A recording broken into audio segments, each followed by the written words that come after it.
Well, Jason Brown from Marketplace Chaplains in Texas, I am so excited to have you on the Convene podcast. Thanks for joining us. Oh, you're very welcome, Greg. It's my pleasure and joy. I was, we've known each other for a long time, but I was rereading your bio so I could tell the world about you. And you're a pretty impressive guy for sure. But I think it's very clear. You're the CEO and president, the new CEO and president of Marketplace Chaplains. You have 20 years of sales and marketing experience, Procter & Gamble, Wrangler. But my favorite part, of course, of your CV is you were the world champion saddle bronc rider in 1991. What is that about? That's about my former life, as my wife says. Yeah. Traveling all over the country for 4 years. And pursuing a dream, and with God's help and protection, a lot of broken bones, but I'm still here. It was a great achievement. But like I share with a lot of young athletes and people pursuing things, do you know what you are the day after you become a world champion? I give up.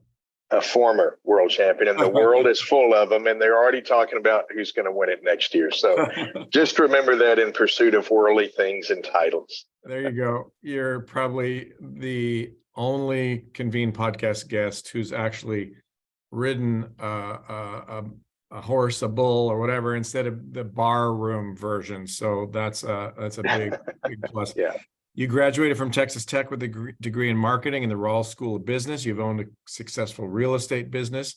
You and your wife, Cindy, have 2 twin boys, which must be really fun. So we are grateful, and we're going to dive right in because you serve a lot of clients. We're going to talk about that. But I think maybe most of the Christian world, even maybe the non-Christian world, companies don't understand that they could have a chaplain. So tell us about Marketplace Chaplains, the quick story of the history, but where we are today, because you're much larger than I imagine people could think. Yeah, it's been a great ride. Actually, next year we're starting our 40th year of serving employees in corporate America, and now all across Canada and Puerto Rico and Mexico, and we've planted other workplace chaplaincies in other parts of the world. It's my 20th year with Marketplace, 19 years as CMO, and now president and CEO. And we've seen phenomenal growth, Greg. God's providence and protection. But the world today is really crazy. We don't have to expound on all the data and facts. But we've actually grown more with public companies in the last 3 years than with Christian-owned companies who adopting chaplaincy might seem easier than others. But with this mental health crisis and other things going on, there's just a real need out there. So this week we have about 2,200 chaplains. They'll make 5,000 worksite visits across North America, caring for a little over 1.5 million employees and their family members. And yeah, those are cool stats, but let me tell you the best stat of all, especially for our Convene audience and other Christian business leaders, is every 5 work days, every work day, 5 people are coming to Christ, and every work day, 15 people are being connected or reconnected to a local New Testament fellowship because of the work and relationship with their chaplains. And so we use male, female, ethnically diverse chaplains. We had to find a Panabji speaking chaplain in Livingston, California last week. So those are great stats that we really celebrate and give the glory to the Lord about. That's wonderful. And I know you serve many Convene businesses, but we'd love to serve more. So we're going to put some information later in the lower thirds where people can call up Marketplace Chaplains or go to the website and become a client. But I want to do some myth busting, because I'm pretty sure that some people are listening and they're like, I don't know. Isn't having a chaplain kind of expensive? Well, the overall answer I would give to that is it's more expensive not to have a chaplain care team and take care of your people for a lot of business ROI reasons. Attracting the right people, keeping them, workplace violence, stress, absenteeism, presenteeism, walking off the job, suicides. We prevented about 400 suicides in the last year and a half. So it's really a non-negotiable. But Jeff Abbott, a great Convene cheerleader that we've known a long time, actually did a worksheet. And on average of all Convene sized businesses, to have this level of care for your employees, it's less than 0.5% of your overall budget. So if that's too much to invest in the spiritual care of your people, I don't know how to make it any cheaper, right? Yeah, if that's too much to invest, then Yeah. you're missing a few screws, is what I would say. So talk about what actually happens when you employ Marketplace Chaplains. What does it look like? Sure. We are neutral from the company. We're a third-party provider, which makes more employees feel more comfortable about talking with their care team. So we simply extend, enhance, and broaden the level of care that CEOs and HR and leaders have for their people. But now the company's grown. They're in multiple locations, multiple languages. They're trying to compliance. They're trying to make payroll, but people have problems and their family have problems. So they say, okay, I need some extra help. Come on Marketplace and help me. So what we do is put together a customized team for each one of your locations. The chaplains make regularly scheduled brief worksite visits. Chaplain Mike may come Tuesday mornings, Chaplain Sally Thursday afternoons, and Chaplain Hector sees the bilingual people on Friday afternoons. But every Friday afternoon, those guys or gals know, hey, Chaplain Hector's coming by. They can choose to use them. It's voluntary to use. So your employees choose if, when, where, how, and what they want to talk about. Faith or not, just could be about a rebellious teenager, or my boss is terrible, or the CEO is awful. Well, it's an open forum, but we try to carry the care outside of work. So that could be at a coffee shop or a home. That's why we have female chaplains. May need to go meet with a single mom or a teenage daughter. And then we have the app where employees 24 hours a day can reach one of their chaplain care team members by phone, text, email. And then the last year and a half, we've added video chat. So you've got pretty much unfiltered and unlimited access to somebody that says, hey, Greg, my time is your time. I'm here because your company leaders care about you and your family. We can talk about anything you want to, and it's strictly confidential. I'm not going to preach at you. I'm not going to judge your conduct or lifestyle, and I'm not going to report this back to the company. So that's a pretty unique thing to have a real life person, not a robot, not an avatar, not an 800 number, and not some new fancy software program, but have a real life human being that says, hey, I'm here because your company leadership cares about you. So it's as simple as that. It's a turnkey service. It's not another program you have to manage. We have 60 full-time field leaders through the country that take care of it. So it's kind of, I think there was some really smart guy from Biola that I met a long time ago when it was, your former name. And he said, wow, just having chaplains, it's the biggest no-brainer in business. Do you remember who might have said that? Oh gosh, who could that be? Who could that be? It's the biggest no-brainer in the history of mankind. So somebody out there might be saying, wait, I feel like it's my job as the leader to care for my employees. So I want to be out there. I want to do management by walking around. I want to put my arm around everybody's shoulder and pray with them and walk with them and cry with them and celebrate with them. That's what I do. I'm the CEO. What would you say to those people? I would say absolutely. And you ought to be doing that. You ought to be doing more of it. But in 40 years, we know that what you're going to run across and what people will open up to you about is about 25% of what's below the surface. So I would say, yes, you've got to do that, but we can go where you can't go. When you pull up every morning in the parking spot, you have some activities and roles and things you've got to get done. But when the chaplains pull up, they have one thing on their mind, and that's praying for that divine appointment to reach that employee who needs a touch from the Lord today. So as a CEO, do you know the signs of suicide? Can you speak the different languages? Can you go visit someone's grandmother in St. Louis this afternoon? Have you done funerals? Do you know the grief process? Do you know about PTSD? Do you know about moral injury? Are you able to address all the various issues that people have on their minds today?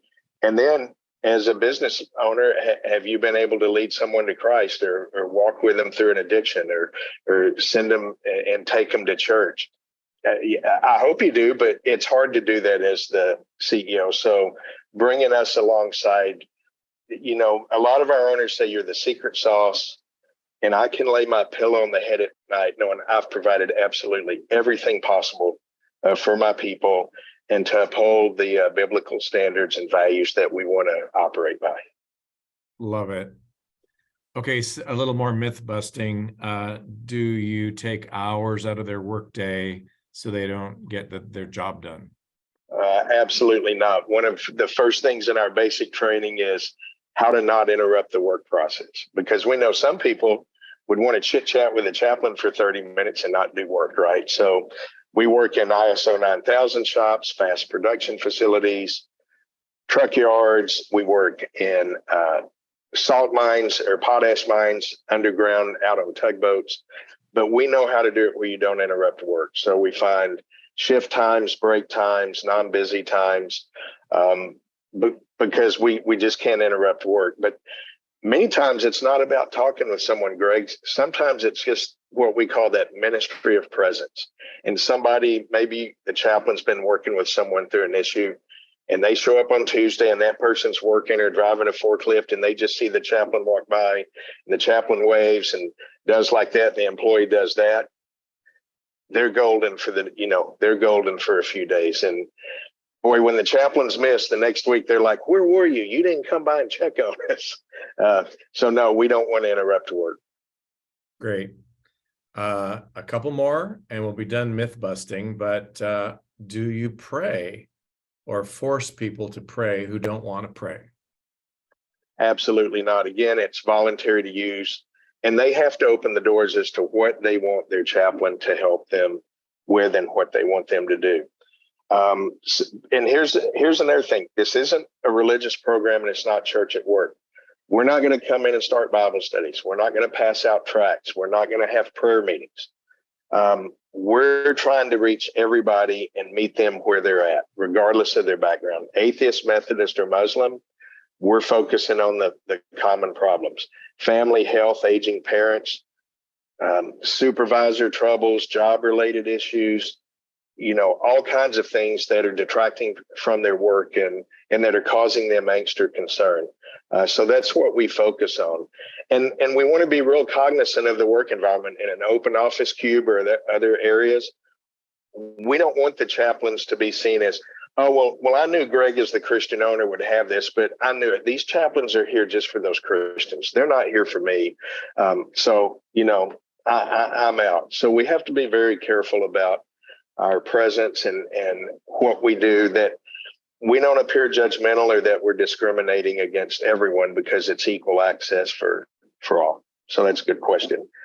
I love just the ethos of all that, because essentially you're saying by virtue of your presence, the CEO and you together are saying to the employee team members, we care about you. Yes. We care about your family. We care about your work. We care about your mental health. We care about you as a person, and we want you to know that. Is that accurate? That you hit the nail on the head. That's a tangible thing that can't be translated from a core value poster or a mission statement or a speech at the first of the year. It's an investment in people that CEOs can point to and say, this is why we're different. And then there are the eternal ROI and the evangelistic aspects that come from that. And that's just kind of the icing on the cake. Yeah. Let's talk about what might happen without employee chaplain, employee care type things. How about absenteeism because of things like mental health? You want to jump into that? Because mental health in the workplace, you and I put together this brochure about mental health in the workplace, and we've got a new one coming out, but it's a big deal.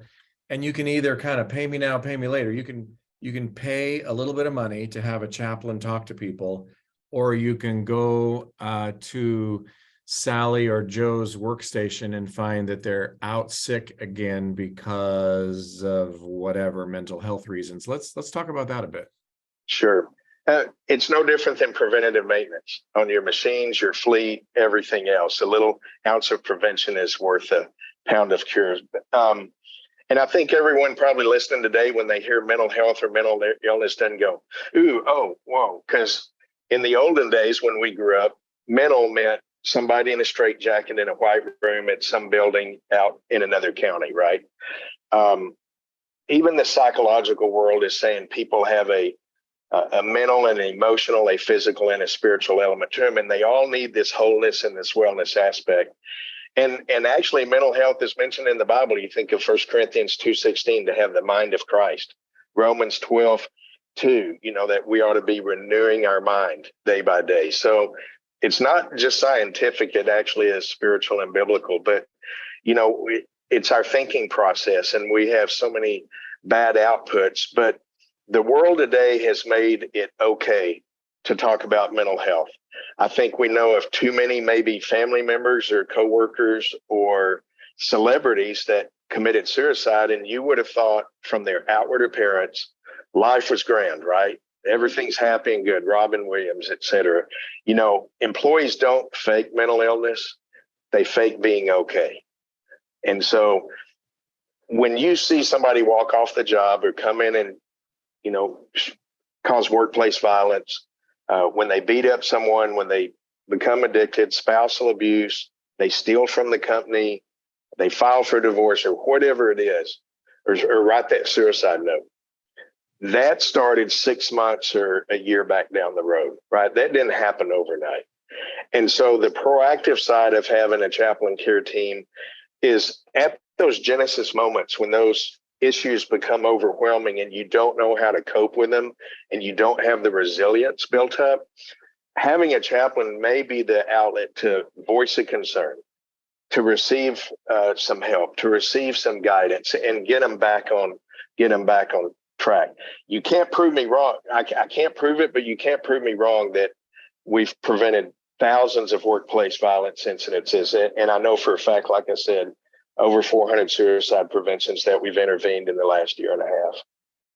So there's real ROI. You can't doubt it. Absenteeism is 80% of the reason people are absent is personal problems. I can't get my kid enrolled in school. I'm having trouble balancing, getting my mother her Meals on Wheels because she lives alone. There's all kinds of practical issues that we deal with. And we can deal with, 6 or 7 of them. But once it gets this big and you add the job pressures on it, we're all in a pressure cooker. So you just need a pressure relief valve to let someone to talk to vent it out, to hold their hand, to pray with them, to help them get through life. Let's go for a little walk in your shoes. Maybe not necessarily your shoes, but your employees' shoes, the people who are chaplains for Marketplace Chaplains. There are 2,000 plus of them. But let's go for a little walk in their shoes, because sometimes we can't prevent everything. And there's a death in the family. There's a suicide in the family. Not necessarily the employee needs something work-related, but something happened in their family. What would a day in the life look like for a chaplain that's responding to something like that? Like a crisis or something like that. So the neat thing about it is it's multiple network response. So let's say, and this happened a few weeks ago, an employee was killed on the job by a forklift. Okay, so you've got 10 coworkers that saw them. You've got that plant manager. You've got the local HR leader. So there's a response there. the chaplains need to come. We may need to go to the hospital. We may had to send a female chaplain to help the wife who may not speak English or whatever, help them go to the hospital, deal with those arrangements. The headquarters in Chicago, Illinois finds out. So we have chaplains in Chicago go to that headquarters and help them. And then the son of that employee that died is up in Portland, Oregon. Who's going to go tell him? Do you want it by a phone call or an email, or would you rather have a chaplain go in person and see them? So you walk through all that. You're probably asked to do the funeral, help the family through all those preparations and perform it. Could be in Spanish as well. Then there's the next 3 years of grief process for those surviving members. And then maybe a month or two later, there's 5 of those employees who saw it. And they saw that traumatic event and they're like, I'm having nightmares. I don't know how to deal with this, but I'm afraid to tell anybody that I'm not strong enough to deal with it. But what they don't know is 5 other people are having the same nightmares and they're scared to come back to work.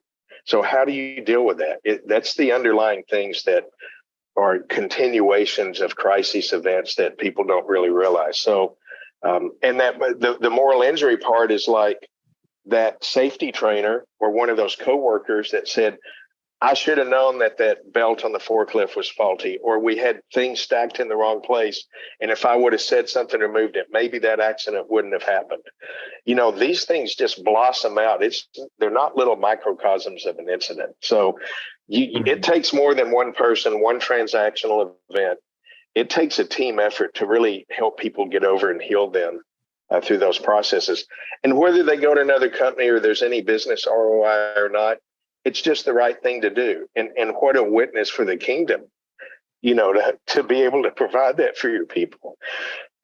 So that incident that happened when we helped the family, did a memorial and all that, 17 people from that accident dedicated their lives to Christ through that loss. So, Wow. Yeah. Well, this isn't just a job for you. This is a love and a calling and something that your heart beats very fast for, right?